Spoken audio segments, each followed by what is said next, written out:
e garantiu que disputará a reeleição. Vamos falar sobre a reunião do Lula com o Trump e vamos falar sobre Paulo Figueiredo e Eduardo Bolsonaro denunciados. Tudo isso e muito mais no programa de hoje, então peço a você que crave o dedo no like, porque é o seu like que faz as visualizações no YouTube explodirem.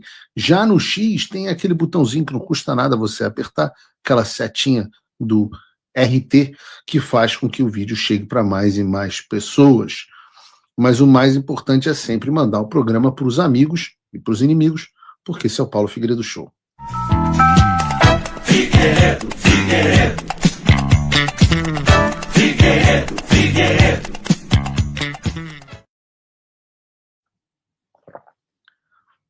Eu quero saber se vocês estão inscritos no canal. Quem estiver inscrito no canal, escreva estou. Quem não estiver inscrito. E dei mole. Agora que eu vi que eu não estava inscrito. Sempre importante, a gente está crescendo, mas eu sempre digo, a gente está numa casa alugada, o dono da casa é o Alexandre de Moraes. Na hora que ele decidir derrubar as redes, a única forma de garantir que nós teremos acesso irrestrito à internet é através do Proton VPN, que tem um link aqui na descrição para você baixar. Quero começar o programa de hoje num clima festivo, porque eu acho que a gente tem que comemorar, quer dizer, festivo não para mim, mas para os participantes do bloquinho do Paulo Figueiredo Show. Isso porque nós estamos falando aqui dos arrependidos da Magnitsky. Meus amigos, lembram daquelas pessoas que diziam que as sanções não adiantavam de nada, que tirar o visto não ia mudar a vida de ninguém, que o sistema permanecia unido e forte? Para variar, os pessimistas, aqueles guerreiros de sofá, os céticos, estavam errados. Então, sim, a vida de muitas pessoas vem mudando nos últimos tempos e já mudou. E eu quero começar falando do nosso juiz reborn, o Rafael Henrique Janela Tamay Rocha. Se você não se lembra do juiz reborn, quer dizer, do Rafael Tamay Rocha, eu refresco a sua memória. Ele era o juiz auxiliar do violador de direitos humanos, Alexandre de Moraes, no Supremo Tribunal Federal. Foi ele o responsável pela manutenção da prisão preventiva, por exemplo, do general Braga Neto. Foi ele o responsável por dar ao Exército uma das maiores vergonhas da sua história recente ao vetar o uso de fardas no interrogatório de militares presos dentro de quartéis. Ele era tão importante que a revista Veja o chamou de o braço direito do ministro Alexandre de Moraes. Parece que foi amputado. Pelo seu excepcional trabalho em apoio às graves violações de direitos humanos ocorridas no Brasil, ele ganhou um prêmio internacional, o prêmio da sanção pela revogação do seu visto americano e a sua proibição de entrada nos Estados Unidos. E é claro que depois da sanção de visto, sempre tem aquela meia dúzia, aquelas pessoas, não adianta nada, nada vai mudar, nada importa. Mas a realidade sempre é teimosa e mostrou outra coisa, porque concomitantemente à sanção americana, o braço direito do Alexandre de Moraes simplesmente decidiu se amputar, né? Talvez por uma coincidência enorme. As sanções saíram na última segunda-feira e na sexta-feira já tinha portaria com o desligamento dele assinada e publicada no Diário Oficial da União. Rápido até, né, para uma pessoa tão importante, né? Não deu tempo nem da gente fazer aqui uma despedida, pôr uma farra legal no escritório, né? Mas não só foi isso, e eu acho que vocês devem comemorar isso. Tá? Eu acho que vocês devem comemorar. Significa que o recado que os americanos deram foi um recado plenamente concebido com essa função. E não foi o último. A função foi garantir que as pessoas que estão aliadas ao sistema saibam que a vez delas também está chegando. Saibam que também vai sobrar para elas. De uma forma ou de outra. De uma forma ou de outra, esse recado vai chegar. E aí eu digo a vocês que não foi só a vida do juiz Riboni que mudou. Eu diria que a vida de pessoas muito próximas ao Alexandre tipo a esposa dele, Viviane, também mudou. Porque a essa altura do campeonato, você já deve estar careca de saber, e a Viviane Barça de Moraes é sócia do Barça de Moraes Advogado, que é o escritório milionário da família Moraes, que possui, inclusive, dezenas de ações no Supremo Tribunal Federal. Porém, vocês também sabem que algo muito chato aconteceu com a Viviane. Ela foi sancionada sob os termos da Lei Magnitsky com as sanções OFAC, que a gente chama de pena de morte financeira. E como eu já havia antecipado, junto à Viviane foi sancionado também o próprio Barça de Moraes Advogados. E eu disse que isso também tornaria tanto ela quanto o escritório tóxicos. E dito e feito, o site do Barça de Moraes, que estava online através do Cloudflare, foi retirado do ar. Afinal, Cloudflare é uma empresa americana e, portanto, está proibida de fazer negócios com Alexandre, Viviane ou com o Barça de Moraes Advogados. Eu vi nesse ocorrido do final de semana uma certa poesia, porque, eu não sei se vocês lembram, no ano passado, o Alexandre de Moraes ordenou justamente ao Cloudflare que tirasse o X do Brasil, de todo o Brasil, e agora, um ano depois, é o Cloudflare quem tirou do ar o escritório que banca a vida boa do Alexandre. Então, nem o melhor escritor de suspense podia preparar um roteiro tão delicioso como esse, né? Mas a Viviane e o Alexandre, obviamente, esperadamente, né, contrataram outro provedor para hospedar o site dele, e isso até funcionou durante uns dias, porque logo foi derrubado de novo. E, pelo menos, enquanto fazíamos aqui o Paulo Figueiredo Show, ele continuava fora do ar. Vocês podem até verificar aqui, peço até que vocês façam essa verificação e vejam se ele voltou ou se não voltou. Vejam aí, por favor, façam essa... Tá dando algum pau na nossa câmera 2 aqui, não sei porquê. Sem câmera 2, Brunão, hoje. Enfim. Mas vejam para mim, voltou. O pessoal está dizendo aqui que está no ar, voltou. Então, é isso. A vida agora é essa. É o gato e rato. Está hospedado em servidor local. Está hospedado pela Local Web, estão dizendo aqui.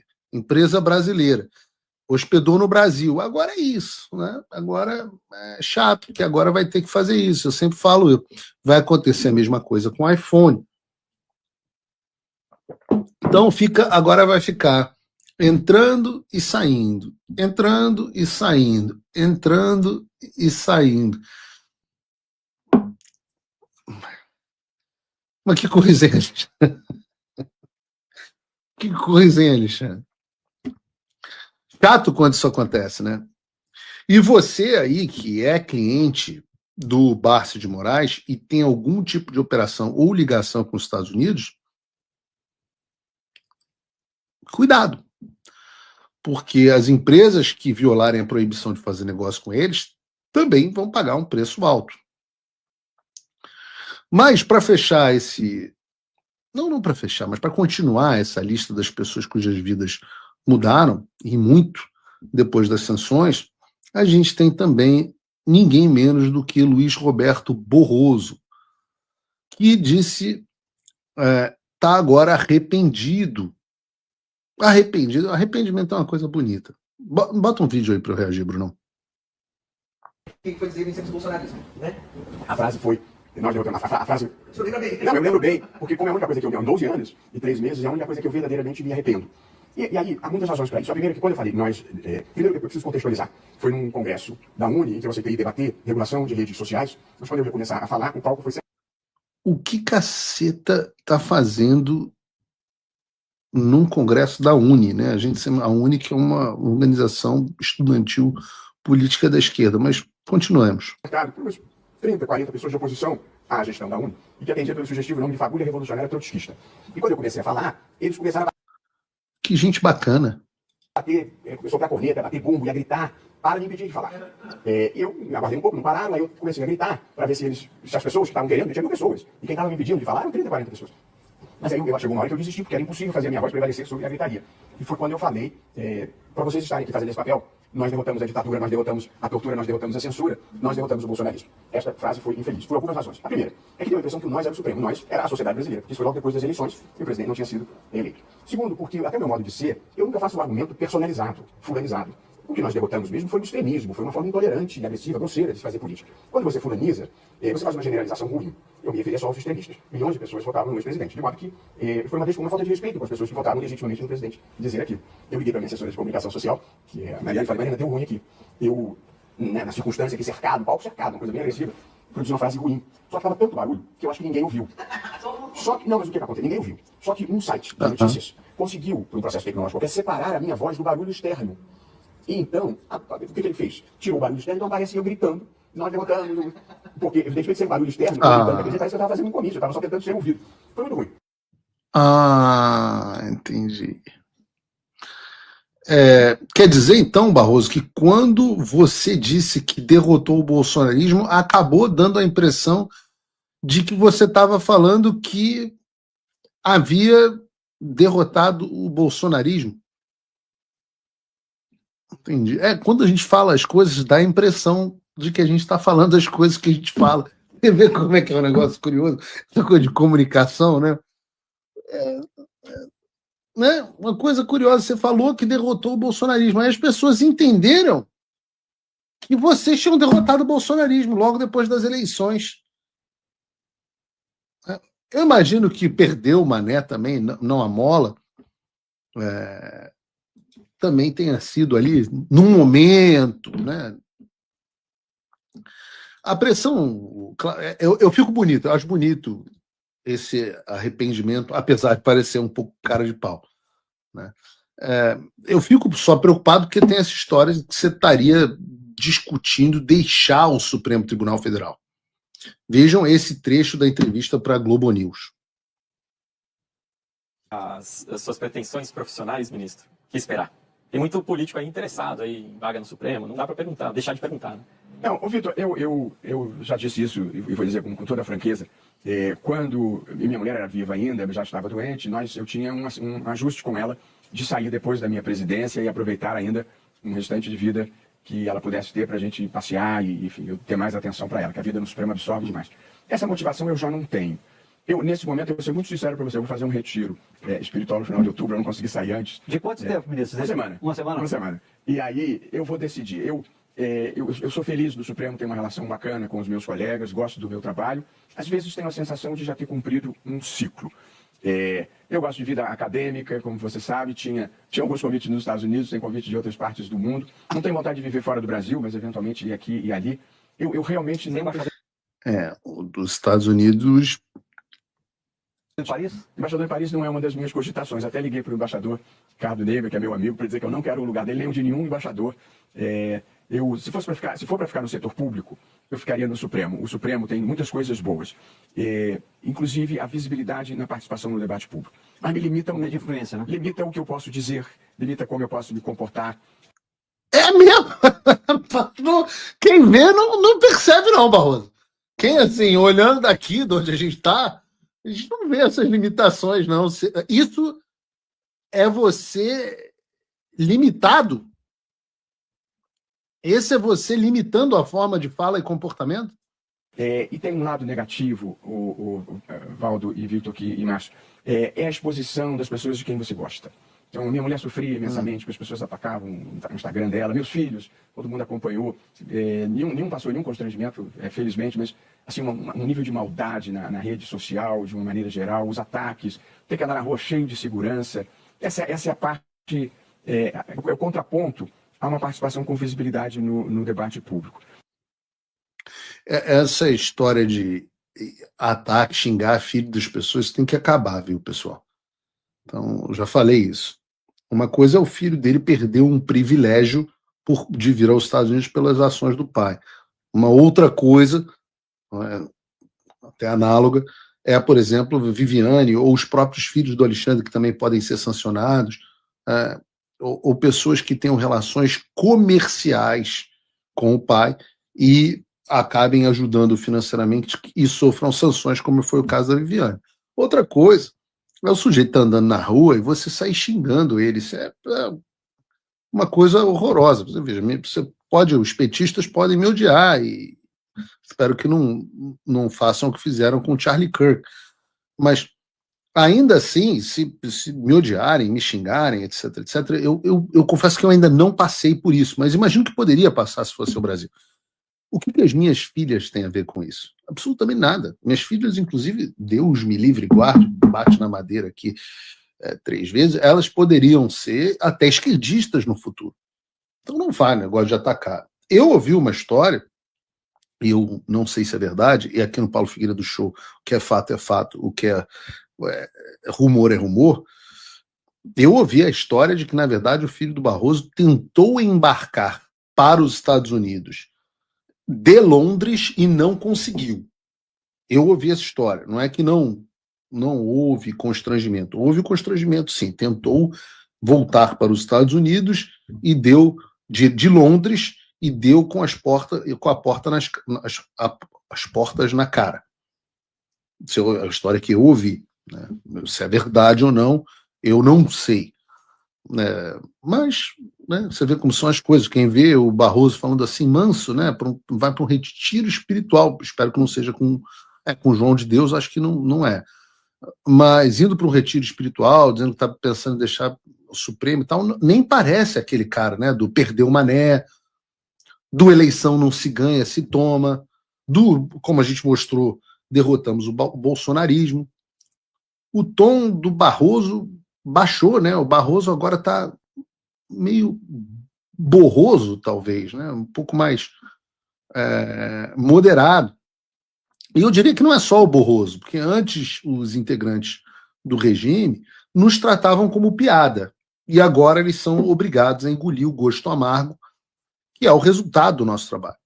Brasília, meus amigos, está pegando fogo e tem muita gente poderosa e desesperada nos bastidores. Vejam, por exemplo, o que está dizendo aquele que é, sem dúvida nenhuma, né, agora a nossa prioridade, que é Gilmar Mendes. E ele já está aqui agora dizendo, Gilmar, notícia que saiu no jornal hoje, aqui no Globo, Gilmar Mendes defende lei anti-embargo para proteger autoridades e instituições brasileiras contra sanções. A reportagem, de fato, é do Daniel Gulino, do Globo, dizendo assim, o ministro Gilmar Mendes, do Supremo Tribunal Federal, defendeu nesta terça-feira que o Congresso analise o que ele chamou de lei anti-embargo, que teria medidas de proteção contra sanções de outros países. O objetivo seria proteger as autoridades e outras instituições, como bancos, de punições, como a lei Magnitsky utilizada pelo governo dos Estados Unidos contra o ministro Alexandre de Moraes, também do STF. Aí tem a frase aqui do Gilmar. Nós estamos nos debruçando sobre um debate de lei anti-embargos para proteger as autoridades e também aquelas chamadas entidades que sofrem sanções secundárias, como os bancos prestadores de serviço. Então é preciso entrar um pouco neste mundo e discutir isso. Eu acho que o Congresso é o locus, o lugar adequado para esse tipo de proteção, afirmou o Gilmar, após participar de um evento promovido pelo LIDE. Eu acho isso muito legal, porque o Gilmar, ele se acha presidente, ele está quase enviando ao Congresso o projeto de lei, como faria o presidente da República. Mas continua a reportagem. Gilmar afirmou que a inspiração dele veio de legislações europeias, de que essa proteção serviria também para casos como o do ministro da Saúde, Alexandre Padilha, que teve a circulação restringida ao conseguir um visto para acompanhar evento das Nações Unidas, da ONU. Aí, frase, continua Gilmar.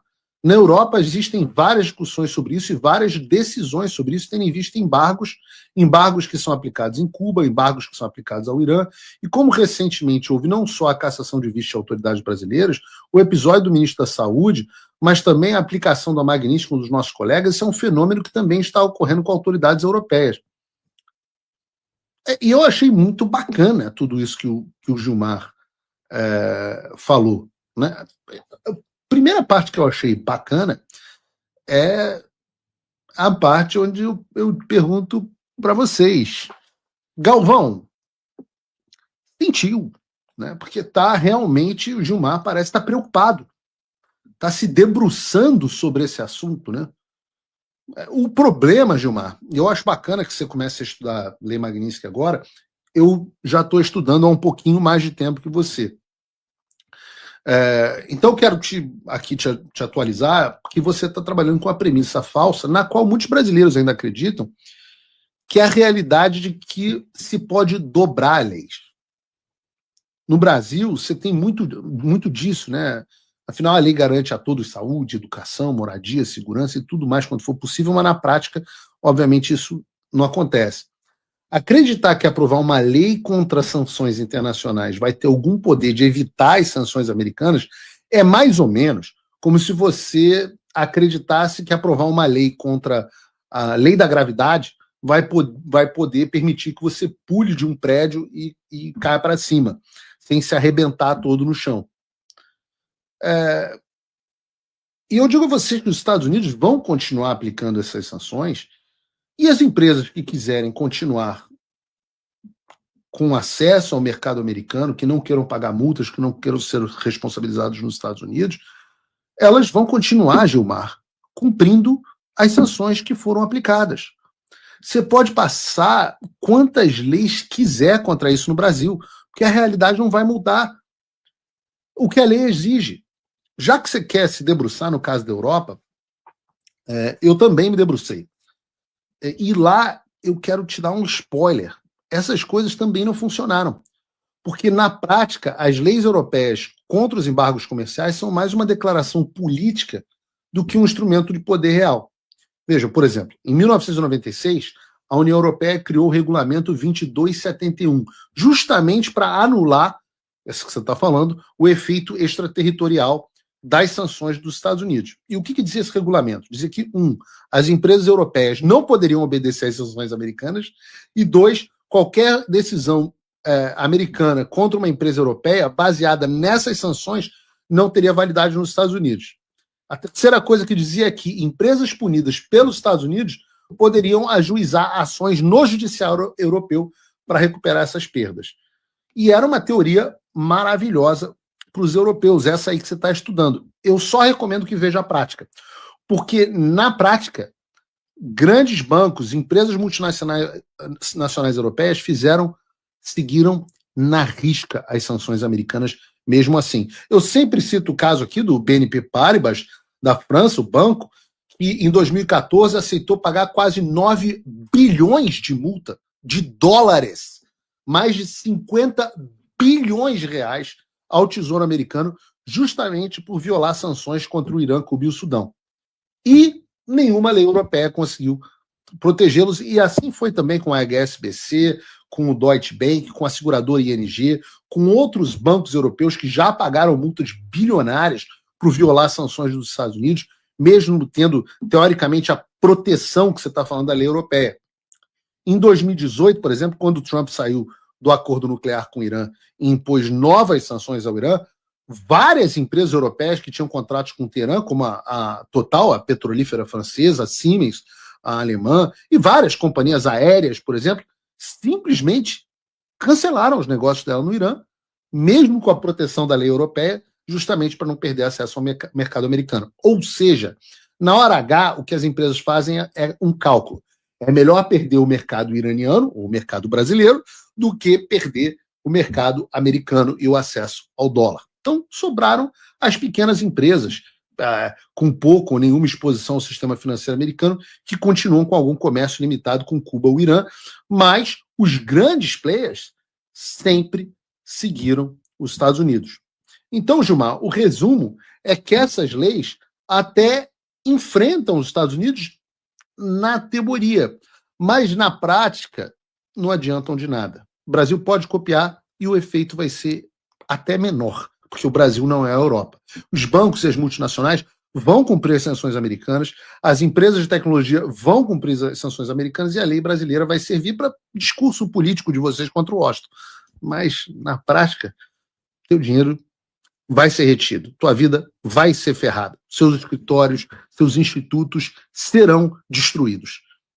E essa pauta é dedicada, aliás, a você, meu amigo pessimista, que reclama de tudo, nunca tá bom para nada, não acredita nas sanções, que haja um caminho, etc, etc. Eu digo a vocês, o sistema sentiu, e sentiu muito a pressão que está sendo imposta contra ele. Pouco a pouco, e eu sempre disse que era um processo gradual, a blindagem do establishment vai ruindo e eles vão sendo expostos pelo que realmente são. Então, a vitória, meus amigos, é nossa. Pode demorar um pouquinho, eles podem ir para um lado, a gente vai e pega pelo outro. Nesse caso da derrubada do site da Viviane Bastos de Moraes, por exemplo, se eu não me engano, quem mandou uma notificação ao Cloudflare foi um indivíduo. Eu até deveria aqui dar os créditos, a pessoa da produção devia ter botado no roteiro, porque, se eu não me engano, foi um indivíduo que foi lá e cobrou a Cloudflare a respeito do cumprimento da Lei Magnitsky. E é muito importante que vocês saibam disso. Nós faremos isso aqui nos Estados Unidos, estamos contratando um escritório de advocacia robusto aqui só para fazer isso, mas você pode, como indivíduo, tanto aqui nos Estados Unidos como no Brasil, cobrar que as empresas derrubem o acesso do Alexandre. Vocês podem mandar, por exemplo, um ofício à Meta pedindo para que o WhatsApp do Alexandre seja desconectado com base na Lei Magnitsky. Pode ser até anônimo. E você pode fazer isso. E tem efeito. Quer saber? Tem tanto efeito que, enquanto nós estávamos... Eu noticiei agora há pouco que o site da Viviane tinha sido tirado do ar, tinha voltado ao ar, tinha sido derrubado no ar, e eu pedi a vocês, enquanto fazemos o Paulo Figueiredo Show, para que vocês vissem se o site do Bastos de Moraes Advogados estava fora, dentro do ar. E vocês me informaram aqui pelo chat que o site tinha voltado ao ar. Acontece que a equipe da produção informou que o site caiu de novo. O site caiu de novo. Então isso aqui é ao vivo.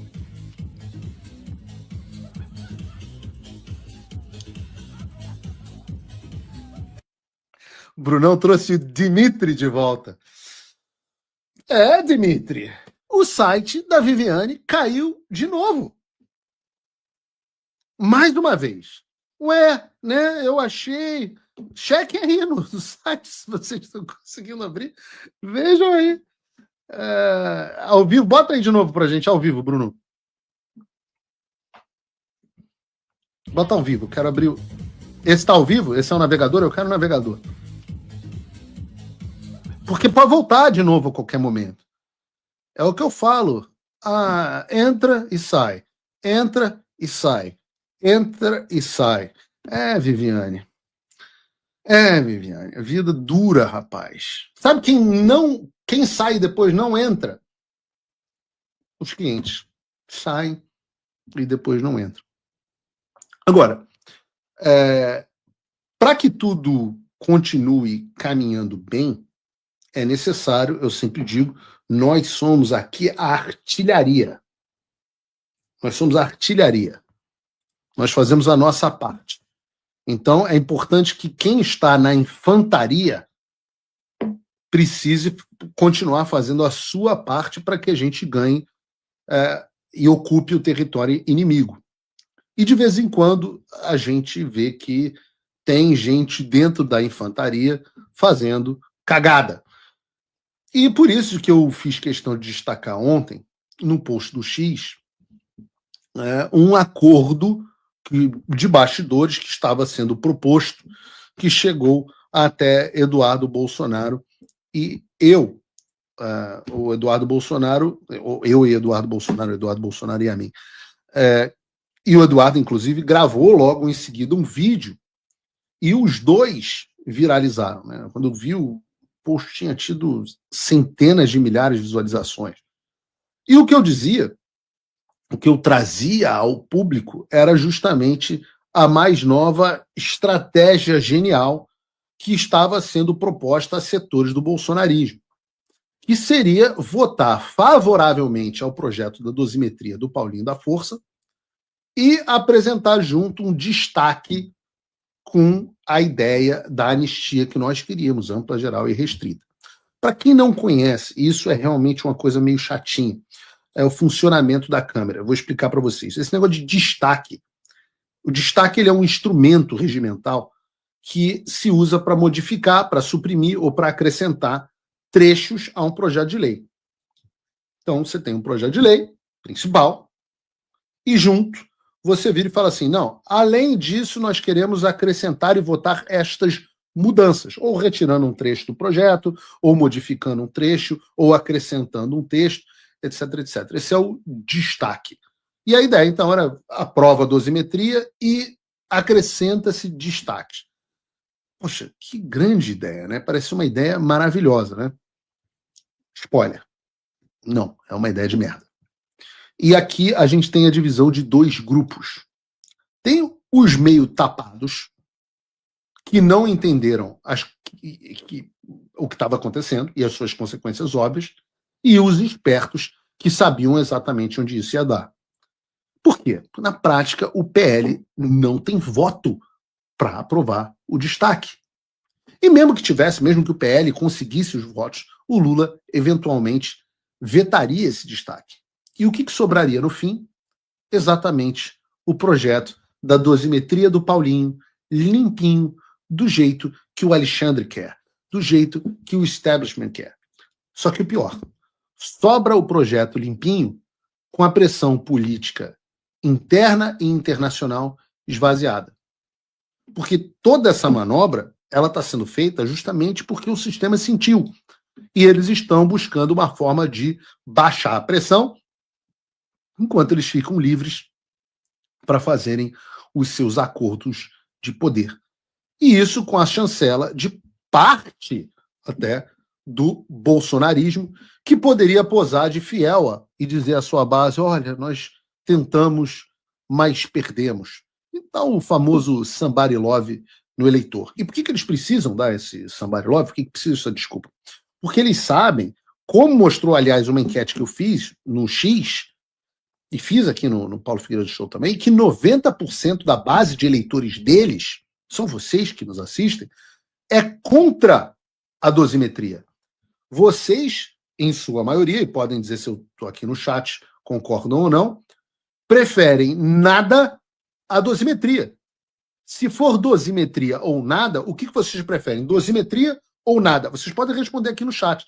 De um modo geral, as pessoas preferem nada e que a gente continue lutando pela anistia ampla, geral e restrita o tempo que for necessário.